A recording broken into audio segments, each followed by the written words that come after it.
Good afternoon everyone. आज के হচ্ছে অক্টোবরের 2 তারিখ মহালয়। তো তোমাদের সকলকে জানাই শুভ মহালয়া। শুভ মহালয়ার অনেক অনেক শুভেচ্ছা। তো তোমাদের মহালয়ার দিনটা কীরকম কাটলো অবশ্যই আমাকে কমেন্ট করে জানিও। আর দেখতেই পাচ্ছ রেডি হয়ে গেছি, এখন যাব হচ্ছে একটুখানি বাজারে। আসলে চারিদিকে এত কিছু চলছে না কি বলি, হয়তো আমি হাসি মুখ নিয়ে ইন্ট্রোটা শ্যুট করছি, বাট সত্যি বলতে চারিপাশে অনেক কিছু হচ্ছে যার কারণে ঘেটে আছি আর কি। তো এবার শপিং করতে যাওয়া কিছুই হয়নি, কারণ আগের ব্লগগুলো তোমরা দেখলে জানবেই যে বাড়িতে কাজ চলছে, কি হয়েছে না হয়েছে সমস্ত কিছু। আর এই ব্লগে আমি তোমাদের সাথে লাস্ট 2-3 মাস থেকে যেগুলো হচ্ছে সেগুলো বলবো, তাতে তোমরা আরও ভালো হয়তো বুঝতে পারবে যে কি হয়েছে কি না হয়েছে। তো সব কিছু নিয়ে একটু ঘেটে আছি। আর জানি না এই ব্লগটা অ্যাকচুয়ালি কবে যাচ্ছে, কারণ আমার আগের যে ব্লগগুলো তোমরা অলরেডি দেখে নিয়েছো ওগুলো এখনও জমে আছে, এডিট করতে পারছি না, ভয়েস ওভার দিতে পারছি না। তো ওইগুলো দিব, তারপরে এটা দেব। তো হোপফুলি তোমরা পুজোর আগে আগে এই ব্লগটা দেখছো। তো আজকে যাব হচ্ছে একটুখানি বাজারে, কয়েকটা দরকারি জিনিস আনার আছে। প্লাস এবার কারোরই সেরকম কোনো শপিং নেই, বাট মা বলছে আমাকে কিছু একটা নিতেই হবে, তো সেই কারণে আমি কিছু একটা নেব। আর কি কাজে যাচ্ছি সেটা তোমাদের যেতে যেতে বলবো। তো চলো, ওই যে ওইদিকে দেখো মাও রেডি হয়ে গেছে, এখন বেরোবো, বেরোনো যাক।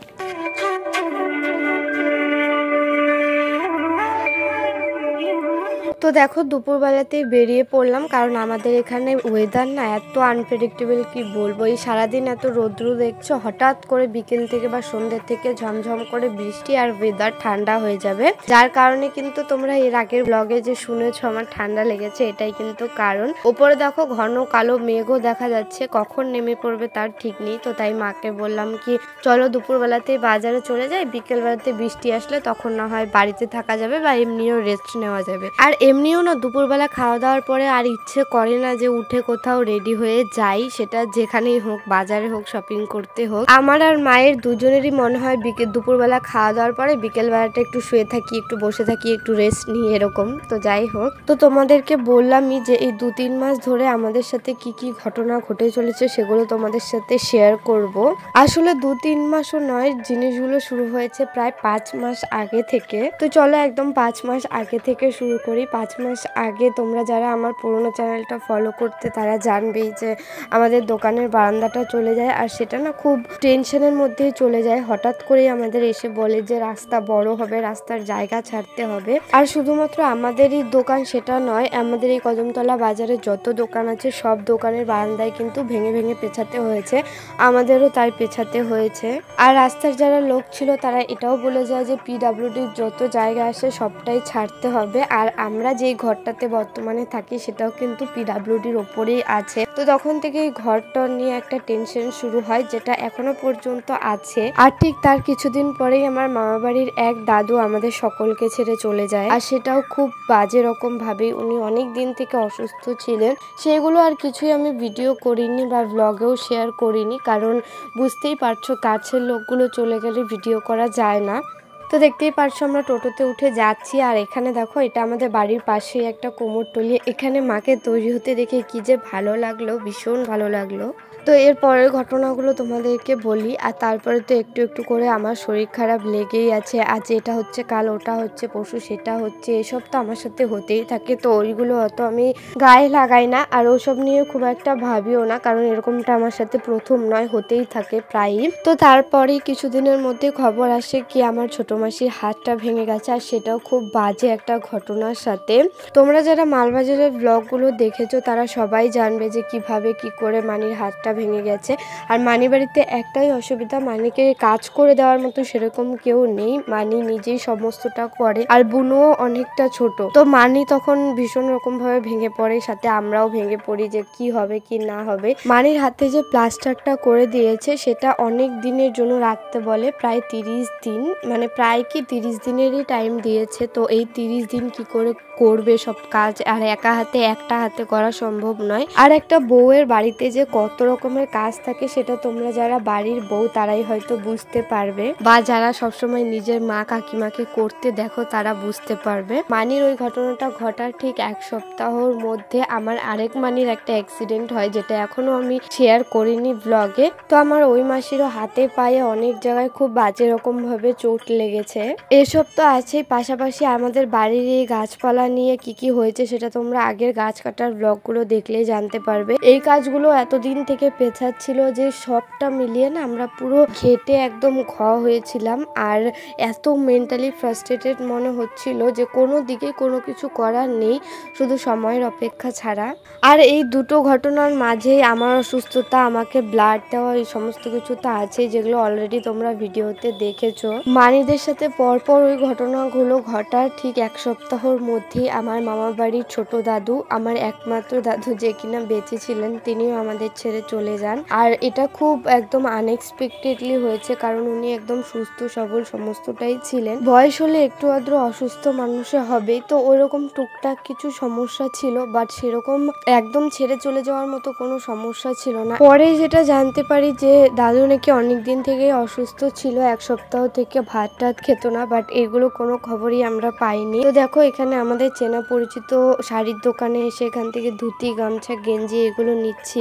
এবারের পুজোর শপিংটা এভাবেই শুরু হলো। এই ধুতি, গামছা, গেঞ্জিগুলো আর কি আমার যে দাদু মারা গেছে ওই দাদুর একটাই ছেলে, আর আমার মামা বাড়িতে এরকম নিয়ম আছে যে 10 দিনে 10 কাজে যে তেউনি বদলায় সেটা দিদির বাড়ি থেকে আসে, আর যেহেতু ওই মামার দিদি বা বোন কেউই নেই তাই জন্য সেই কাজটা মা করছে। মা ওই বাড়ির বড় মেয়ে আর মা কাছেও থাকে, তো সেই কারণে মাই ডিসাইড করেছে, ওই বাড়ি থেকেও বলেছে যে এই কাজটা মাকেই করতে। তো তাই জন্য দেখো ধুতি, গামছা, গেঞ্জি ওইগুলো নেওয়া হয়ে যাওয়ার পর এখন ওই বাড়ির দিদার জন্য একটা শাড়ি দেখছি। তো রেট তো চলবে না আপাতত, সেই কারণে আমরা অনেকগুলো অপশনস দেখছিলাম, যে একদম খুঁটিনাটি সমস্তটা দেখে নিতে হচ্ছিল যে একটু কালারফুলও থাকবে আবার রেট থাকবে না। আর জানো তো আমার এই দাদুর চলে যাওয়ার খবরটা না একদম স্যাডেন, মানে হঠাৎ করেই ছিল, আর সবাই তাই কারণে আমার একটু শকড হয়ে যাই, মানে এত আনএক্সপেক্টেড ভাবে দাদু চলে গেল, বয়সও হয়নি সেরকম একটা। আর আমার জ্ঞান বুদ্ধি হওয়ার পর থেকে আমি না আমার মামা বাড়িতে এই 2 দাদুকেই দেখে আসছি, যারা পর পর আর কি 5 মাসের মধ্যেই একের পর এক চলে গেল। এটা আমার জন্য যেন আরো বেশি শকিং ছিল। আমার মামা বাড়ির দাদুরা 5 ভাই, আর সবাই প্রায় একই বাড়িতে থাকে, মানে একটা গলির মধ্যেই সবার বাড়ি। তাদের মধ্যে সবার বড় হচ্ছে আমার দাদু, মানে আমার মায়ের বাবা, আর ওনাকে আমরা একদমই দেখিনি, কারণ আমার মা, মাসি, মামারা যখন ছোট ছিল তখনই উনি চলে যায়। ওনার ক্যান্সার ছিল, আর তখন ক্যান্সারের ভালো ট্রিটমেন্ট, কেমোথেরাপি কিছুই ছিল না, কিন্তু মানুষটা বড্ড ভালো ছিলেন, যেরকমটা মা, মাসি, মামা সবার মুখে গল্প শুনে জানতে পারি, কিন্তু সেই ভালো মানুষটাকে দেখার সৌভাগ্য আমার হয়নি। আর আমার ওই দাদুর পরের যে ভাই ছিলেন উনিও এরকম কোনো ঘটনার কারণেই চলে গেছে, সেটাও আমি গল্পেই শুনেছি। আর তার পরের দাদু ছিলেন, কিন্তু তার পরের দাদু আবার ছিলেন না, উনিও এরকম কোনো অসুস্থতার কারণেই চলে গেছেন, বাট এক্স্যাক্ট কারণটা আমি জানি না সত্যি কথা বলতে। বাকি আমার ওই 3 নম্বর দাদু আর ছোট দাদুই ছিল, যাকে আমি জ্ঞানত অবস্থা থেকে দেখছি এই বয়স পর্যন্ত। তো ওই 3 নম্বর দাদুই 5 মাস আগে অসুস্থতার কারণে আমাদের ছেড়ে চলে যান। আর ওই দাদু যে চলে যাবেন না, এটা কিছুটা হলেও হয়তো আমরা সবাই এক্সপেক্ট করেছিলাম, কেন কি ওই দাদু সত্যি খুব অসুস্থ ছিল, আর শরীরটা অনেক দিন থেকে খারাপ ছিল, অনেক কষ্ট পাচ্ছিলেন। কিন্তু এই ছোট দাদু যে চলে গেল এরকম কোনো এক্সপেকটেশন বা কিছুই ছিল না, হঠাৎ করেই হয়েছে, তোমাদের বারবারই বলছি। আর আমার এই ছোট দাদু না অনেক ছোট থেকে যত নাতি নাতনি ছিল সবাইকে এত ভালোবাসতো, আর সবাইকে টুকটাকভাবে রাগানো, খোঁচানো এইগুলো ছোট থেকেই করতো। তারপরে ওই দাদুর দোকানও ছিল, আমি এর আগের চ্যানেলে একটা ভিডিওতে শেয়ারও করেছিলাম তোমাদের সাথে, যে দাদু আমাকে চকলেট দিয়েছিল, আমি চকলেট নেব না বলে ওই একটা হাজমোলা নিয়েছিলাম, আর ওটাই কিন্তু দাদুর দেওয়া আমাকে শেষ হাজমোলা ছিল। সত্যি বলতে দাদু চলে যাওয়ার পরে না এই ঘটনাটা যেন আমার বারবার করে খুব বেশি মনে হচ্ছে। আর আমার মা বলো বা ছোটো মাসি বলো ওই দাদুর সাথে এত রিলেট ছিল, মানে আমার ছোট দাদুর সাথে। তোমাদের বললামই যে মামারা যখন ছোট ছিল তখনই আমার নিজের দাদু আর কি চলে যায়, তারপর থেকে সমস্ত কিছু করা দায়িত্ব নেওয়া এই দাদুই করেছে। আর সেই কারণে মা মাসি সবারই ভীষণ খারাপ লাগছিল। ইভেন আমারও, জানো তো, ছোট থেকে আমাকে এত খোঁচাতো এত রাগাতো, সেইগুলো যেন খুব বেশিভাবে মনে হচ্ছিল। তো ধুতি গামছা শাড়ি নেওয়া হয়ে যাওয়ার পর তো দেখো বাবা এদিকে না এক জায়গায় কালেকশনে এসেছিল, তো আমাদের সাথে একটু দেখা করে আবার চলে গেল।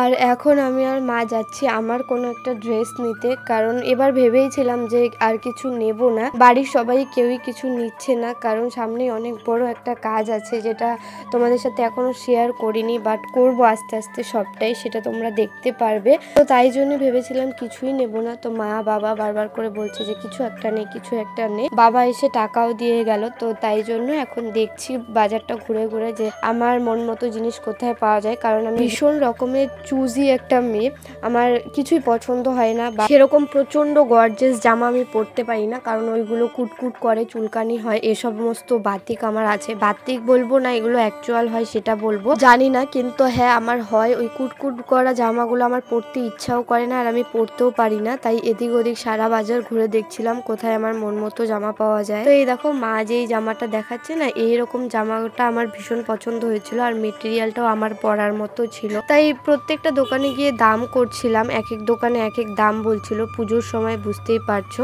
তাই এখানে দেখো আমার কাকুর দোকান, এটা মানে কাকু থাকে আর কি ওই দোকান। তো এই দোকানে এলাম, এই দোকান থেকে বুনু মানি সবার শপিং হয়েছে, ইভেন আমার শপিংটাও হলো এখান থেকে। তো ওই জামাটাই নিয়েছিলাম রেড কালারের। আর এখন দেখো চুড়ি পট্টিতে এসে গেছি, এখান থেকে গোপুর জন্য কিছু একটা নেব।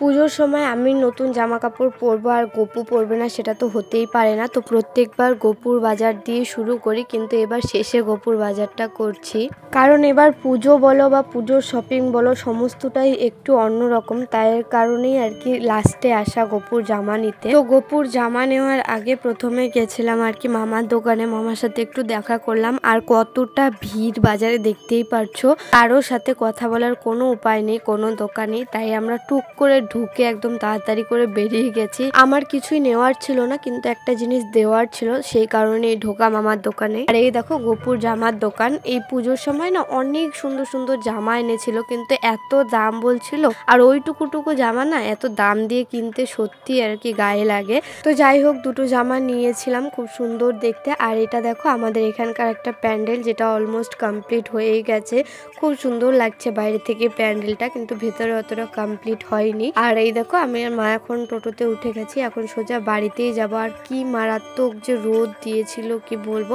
মাঝখানে দুফোঁটা বৃষ্টি পড়লো, বাট বৃষ্টি যেন গরমটাকে আরো বেশি বাড়িয়ে দিল। আর এই যে এটা হচ্ছে আমাদের এখানকার আরো একটা প্যান্ডেল, কিন্তু এই প্যান্ডেলটা না কালো কালো টাইপের করছে, কি যে করছে সেটা তো পরে বোঝা যাবে, এটা আরোই কমপ্লিট হয়নি। বাট হ্যাঁ বাইরে থেকে দেখতে কিরকম একটা অদ্ভুত ভুতুরে টাইপের লাগছিল।